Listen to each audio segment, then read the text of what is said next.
Haemorrhoids, जिसको कि piles भी कहा जाता है, बेसिकली होते क्या हैं? जब जो एनस है वहाँ पे या फिर जो लोअर रेक्टम है वहाँ पे अगर जो वेन्स होते हैं उनमें सूजन हो जाता है, स्वेलिंग हो जाता है, तो इस कंडीशन को हेमरॉइड्स कहा जाता है। ये इंटरनल हेमरॉइड्स हो सकते हैं, एक्सटर्नल हेमरॉइड्स हो सकते हैं या फिर दोनों हो सकते हैं। इंटरनल जहाँ पे लोअर रेक्टम को अफेक्ट करता है, एक्सटर्नल जहाँ पे ये एनस की जो स्किन है उसको अफेक्ट करता है। ये एक कॉमन समस्या है जो कि महिलाओं और पुरुषों दोनों में ही सामान्यतः पाया जाता है। और हेमरॉइड्स होने के चांसेस जैसे जैसे एज बढ़ते वैसे वैसे इसकी जो चांसेस होते हैं वो भी बढ़ते जाते हैं। और सबसे जो अच्छी बात यह है कि हम अपने डाइट में मॉडिफिकेशन लाके, अपने लाइफ में मॉडिफिकेशन लाके, अपने लाइफस्टाइल को चेंज करके इसको घर पे ही ट्रीट कर सकते हैं, मैनेज कर सकते हैं। अगर हम इसके लक्षणों की बात करें तो डिपेंड करता है कि ये या तो एक्सटर्नल हेमरॉइड है या फिर इंटरनल हेमरॉइड्स है, मतलब किस तरीके का हेमरॉइड है, किस तरीके के पाइल्स हैं, कहाँ पे बवासीर है, उस हिसाब से ही उसके लक्षण भी नजर आते हैं। जैसे कि अगर हम बात करते हैं कि एक्सटर्नल हेमरॉइड्स हैं तो उसके क्या क्या लक्षण होते हैं। यहाँ पे जो स्किन अराउंड द एनस है वहाँ पे हेमरॉइड होता है जो कि काफी ज्यादा डिस्कम्फर्टिंग हो सकता है। जो एनल रीजन है वहाँ पे खुजली हो सकती है, इरिटेशन हो सकती है, पेनफुल हो सकता है, काफ़ी डिस्कम्फर्ट कॉज कर सकता है। उसके अलावा जो एनस के आसपास का एरिया है वहाँ पे सूजन हो सकता है, स्वेलिंग बनी रह सकती है, ब्लीडिंग हो सकती है, पेनफुल ब्लीडिंग होती है यहाँ पे। साथ ही साथ जब ये इंटरनल हेमरॉइड होता है जो कि अंदर है, यहाँ पे लोअर रेक्टम को ये अफेक्ट करता है, तो हम खुद अपनी आंखों से देख तो नहीं पाते हैं, लेकिन एट द टाइम ऑफ जब आप स्टूल पास कर रहे हैं उस टाइम पे काफ़ी ज़्यादा स्ट्रेनिंग एंड इरिटेशन की फीलिंग हो सकती है, पेनलेस ब्लीडिंग हो सकती है। और जब भी बॉवल मूवमेंट होता है, जब आप स्टूल पास करते हैं तो उसमें आप ब्राइट रेड कलर के फ्रेश ब्लड देख सकते हैं जो कि इंटरनल हेमरॉइड की वजह से होता है। साथ ही साथ जो इंटरनल हेमरॉइड होता है, कई बार ये जब स्टूल पास करते हैं उसके दौरान में बाहर आ जाता है, मतलब प्रोट्रूडिंग हेमरॉइड हो जाता है, और कई बार इसको मैनुअली पुश बैक करना पड़ता है और कुछ एक बार ये अपने आप अंदर चला जाता है। अच्छा, जब एक्सटर्नल हेमरॉइड होता है यानी कि जो स्किन है एनस के आसपास की, वहाँ पे जब हेमरॉइड होता है तो उसकी वजह से कई बार वहाँ पे थ्रोम्बस बन जाता है, क्लॉटिंग हो जाती है, तो उसकी वजह से जो लक्षण होते हैं वो ब्लीडिंग हो सकता है, बहुत ज़्यादा दर्द हो सकता है, सूजन हो सकता है, और जो एनस के पास का जगह वहाँ पे एक स्वेलिंग जो कि हार्ड लंप की तरह हो सकती है। और यहाँ पे जो इन्फ्लेमेशन हो सकता है स्किन के आसपास, और जो पेन होता है काफ़ी ज़्यादा होता है ऐसी कंडीशन में अगर वहाँ पे थ्रोम्बोसिस हो गई एक्सटर्नल हेमरॉइड्स में। तो हालांकि ड्यूरिंग बॉवल मूवमेंट अगर ये प्रॉब्लम्स होती हैं और बहुत ज़्यादा नहीं है एंड आप होम रेमेडीज़ फॉलो करते हैं, आप घर पे इसको ट्रीट करते हैं, फिर भी विद इन अ वीक अगर ये इम्प्रूव नहीं होता है तो आपको डॉक्टर को दिखाना चाहिए, क्योंकि जो ब्लीडिंग है और डिस्कम्फर्ट है वो ज़रूरी नहीं है कि हेमरॉइड्स की वजह से ही हो रहा है। कई बार पाइल्स के अलावा भी बहुत सारे कारण होते हैं, लाइक कोलोरेक्टल कैंसर है, एनल कैंसर है, उनकी वजह से भी ब्लीडिंग होती है, तो उसके बारे में पता लगाना और जानना बहुत ज़्यादा ज़रूरी होता है, जिसकी वजह से अगर ब्लीडिंग आप देख रहे हैं, डिस्कम्फर्ट और पेन बना हुआ है और साथ में और भी रिलेटेड सिम्टम्स हैं, तो आप अपने डॉक्टर को ज़रूर दिखाएं। अब अगर हम बात करें कि आखिर ये होता क्यों है, इसके कारण क्या है, तो जो प्रेशर होता है अगर रेक्टम पे वो इंक्रीज हो जाए, या फिर हम जब स्ट्रेच करते हैं तो भी जो बल्जिंग होती है, ये सारी जो चीज़ें होती हैं इसकी वजह से हेमरॉइड्स होने के चांसेस होते हैं, इंटरनल एंड एक्सटर्नल दोनों ही। तो बहुत सारे ऐसे कंडीशंस होते हैं जो कि इस चीज़ को प्रोवोक करते हैं या फिर ट्रिगर करते हैं।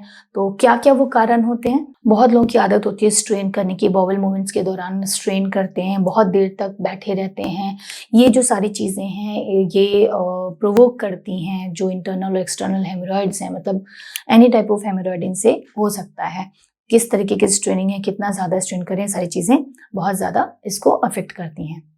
उसके अलावा अगर किसी पेशेंट को डायरिया है लंबे समय से, वो भी एक कारण होता है। और कॉन्स्टिपेशन, जैसे कि कॉमनली सबको पता है कि अगर किसी को कॉन्स्टिपेशन है तो वो इवेंचुअली हेमरॉइड्स में रिजल्ट करता है। तो कॉन्स्टिपेशन या डायरिया दोनों ही चीज़ें अगर प्रेजेंट हैं तो ये हेमरॉइड्स को होने में बहुत ज़्यादा सपोर्ट करती हैं। साथ ही साथ मोटापा भी एक बहुत बड़ा फैक्टर है। प्रेगनेंसी एक बहुत ही कॉमन टाइम है, बहुत ही कॉमन सिचुएशन है जहाँ पे I think maximum females during pregnancy haemorrhoids उनको होता है। एंड कई बार होता है कि ये आगे कंटिन्यू भी करता है, एंड कई बार आफ्टर प्रेगनेंसी ये रिजॉल्व भी हो जाता है।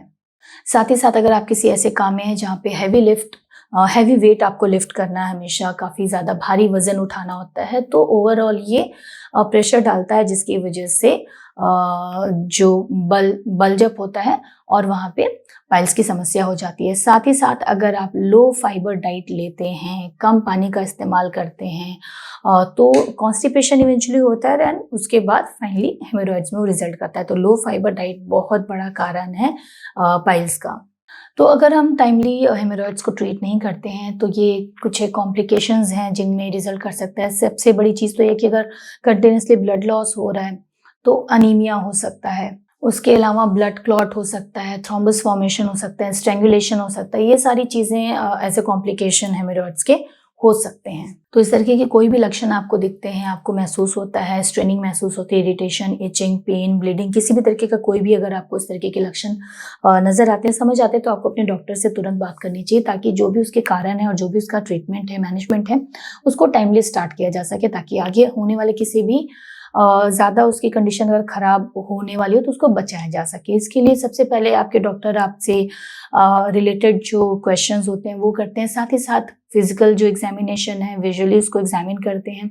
अगर एक्सटर्नल हेमोरॉइड है तो तुरंत पता चल जाता है। थ्रोम्बस अगर उसकी वजह से हुआ है, क्लॉट फॉर्मेशन हुआ है, ऐसी कोई भी प्रॉब्लम होती है, वो आपके डॉक्टर देख के फिजिकल एग्जामिनेशन के द्वारा ही समझ लेते हैं, जांच कर लेते हैं। वहीं पे अगर इंटरनल हेमोरॉइड है, इंटरनल ब्लीडिंग हो रही है, तो उसको जांचने के लिए कुछ और एग्जामिनेशन होते हैं जिसको किया जाता है। कुछ और एक रूटीन इन्वेस्टिगेशंस होते हैं जिनको करवाया जाता है। ज़रूरत पड़ने पे ब्लड इन्वेस्टिगेशंस या फिर ऐसा कुछ भी होता है, उसको भी एडवाइस किया जा सकता है। जो फर्दर एग्जामिनेशंस होते हैं, कोलोनोस्कोपी है, सिग्मोइडोस्कोपी है, इसको किया जाता है ताकि और कोई कारण तो नहीं है, ये समझा जा सके कि ये सिर्फ हेमोरॉइड्स ही है और किसी कारण से तो ब्लीडिंग नहीं हो रही है। जैसा कि मैंने पहले ही बताया था कि anal colorectal cancer, anal cancer, इनके दौरान भी ब्लीडिंग होती है। तो ये सारी चीज़ों को उसको समझने के लिए जो इस तरीके की इन्वेस्टिगेशंस हैं, जांचें हैं, उनको परफॉर्म किया जाता है। तो अकॉर्डिंगली प्रोक्टोस्कोपी है, सिग्मोइडोस्कोपी है, कोलोनोस्कोपी है, जिस तरीके जो भी रिक्वायरमेंट होगी उसको उस तरीके से इस्तेमाल किया जाता है। तो किस तरीके से इसको ट्रीट किया जाता है और फर्दर इसको प्रिवेंट किया जाता है, क्या इसके मैनेजमेंट के तरीके होते हैं, तो मैक्सिमम तो इसका जो होता है वो हम घर पे ही इसको मैनेज कर सकते हैं अपने डाइट मॉडिफिकेशन के साथ, अपने लाइफस्टाइल मॉडिफिकेशन के साथ। अगर हम ट्राई करें तो इसको हम घर पे ही मैनेज कर सकते हैं। एज सच इसके लिए किसी रिक्वायर्ड ट्रीटमेंट की ज़रूरत नहीं है, अगर हम अर्ली स्टेज पे ही इसको दिखाते हैं। तो सबसे पहले तो हमें हाई फाइबर डाइट का इस्तेमाल करना चाहिए और ज़्यादा से ज़्यादा अपने खाने में fruits, vegetables and whole grains को इस्तेमाल करना चाहिए, ताकि जो स्टूल है उसका बल्क बन सके और वो सॉफ्ट रहे।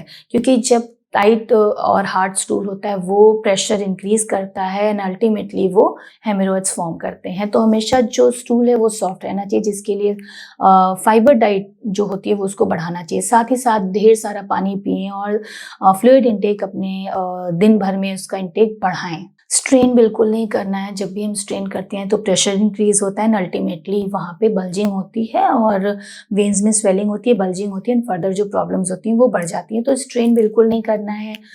जो सिटिंग टाइम है वो हमें बहुत ज़्यादा नहीं देना है। साथ ही साथ हम जब भी हमें स्टूल पास करने का अर्ज हो रहा है उस टाइम ही करें, उसको रोकना नहीं है। और उसके पहले कई बार होता है कि आप थोड़ा सा पानी पी सकते हैं कुछ लोगों की, ताकि फैसिलिटेट कर सके, तो उस चीज़ को भी करना बुरा नहीं है, वो भी कर सकते हैं। साथ ही साथ आप अगर फाइबर, कई बार जो रिक्वायर्ड फाइबर है वो हमारे डाइट में नहीं होते हैं, तो हम अलग से जो फाइबर सप्लीमेंट्स हैं उनका इस्तेमाल कर सकते हैं, लाइक ज़ाइलियम है, मिथाइल सेलुलोज है।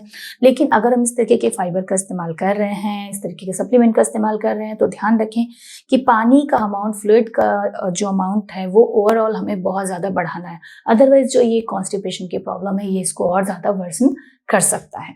तो अगर लेना भी है तो कोशिश करें कि एक बार डॉक्टर से एडवाइस करके किस तरीके से लेना है और कितनी अमाउंट में लेना है और कितना पानी और हमें बढ़ाना है एज पर, क्योंकि वो आपके डॉक्टर को आपके सेहत के बारे में सारी जानकारी रहती है, तो वो आपको अकॉर्डिंगली प्रॉपर एडवाइस कर सकते हैं। उसके अलावा बहुत देर तक बैठना भी प्रॉब्लम करता है, तो बहुत देर तक सिटिंग पोजीशन में रहना अवॉइड करें। अगर आपका काम ऐसा है जहाँ पे आपको बहुत देर तक बैठना पड़ता है, तो आप थोड़ी देर पे आप थोड़ा सा उठ सकते हैं, अपने बॉडी की स्ट्रेचिंग कर सकते हैं, थोड़ा सा चल सकते हैं। इससे ओवरऑल आपकी बॉडी का जो मूवमेंट है वो बना रहेगा। साथ ही साथ रेगुलर एक्सरसाइज बहुत ज़्यादा अच्छा होता है, ओवरऑल जो प्रेशर होता है उसको ये कम करता है। साथ ही साथ आपके पूरी बॉडी की जो स्मूथ फंक्शनिंग है उसको मेंटेन रखता लगता है, तो रेगुलर एक्सरसाइज को भी इंक्लूड करना अपनी लाइफस्टाइल में बहुत ज़्यादा ज़रूरी होता है। साथ ही साथ रेगुलर सोक करना भी बहुत ज़्यादा हेल्प करता है। रेगुलरली अगर हम सोक करते हैं तो जो भी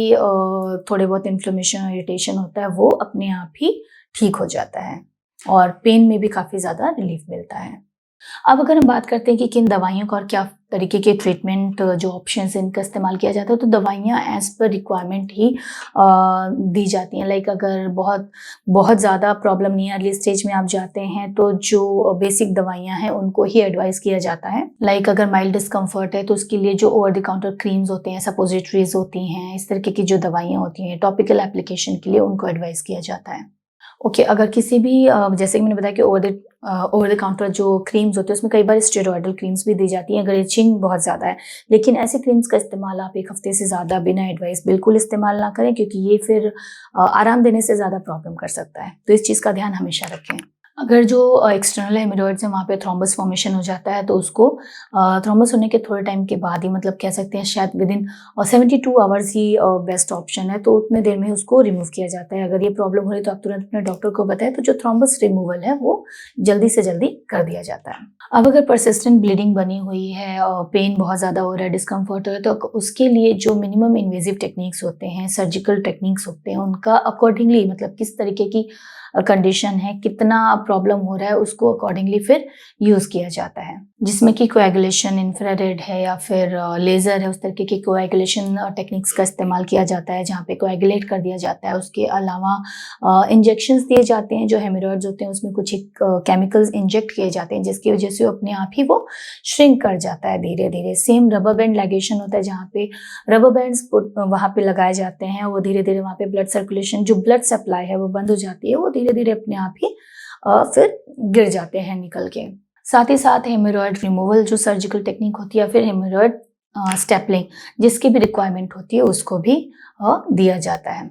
सबके लिए सेम ट्रीटमेंट ऑप्शन नहीं यूज़ किया जाता है, इसलिए जैसे भी आपको प्रॉब्लम होती है आपको उसके लिए अपने सर्जन को मिलना होता है, दिखाना होता है, अकॉर्डिंगली ही वो आपके लिए डिसाइड करते हैं कि आपके लिए क्या ट्रीटमेंट ऑप्शन बेस्ट है। लेकिन जो हमें अपने पास से करना है, जो हम खुद से कर सकते हैं ताकि हेमोरॉइड जैसी कंडीशन कभी ना हो, तो वो ये चीज़ होती है कि एक तो हम अपने ध्यान में ये चीज़ रखें कि जैसे जैसे एज बढ़ती है वैसे वैसे इसके होने के चांसेस भी बढ़ते हैं, क्योंकि जो टिश्यूज़ होते हैं उनमें प्रॉब्लम्स धीरे धीरे आने लगती है, तो वहाँ पे प्रेशर बढ़ने के चांसेस बढ़ जाते हैं। तो इसके लिए हम हाई फाइबर डाइट को अपने खाने में इंक्लूड करना और प्लेंटी ऑफ फ्लूइड्स को इस्तेमाल करना बहुत ज़्यादा ज़रूरी होता है, ताकि जो स्टूल बल्क है उसको सॉफ्ट रख सकें।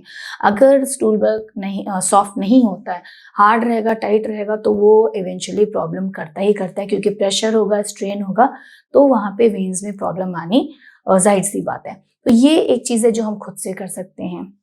तो आज के इस वीडियो में हमने बात की हेमोरॉइड्स के बारे में। इससे जुड़ी और भी कोई आपके सुझाव है या फिर और भी आप कुछ जानना चाहते हैं तो कमेंट बॉक्स में जाके हमें ज़रूर बताएं। मिलते हैं अपने अगले वीडियो में। धन्यवाद।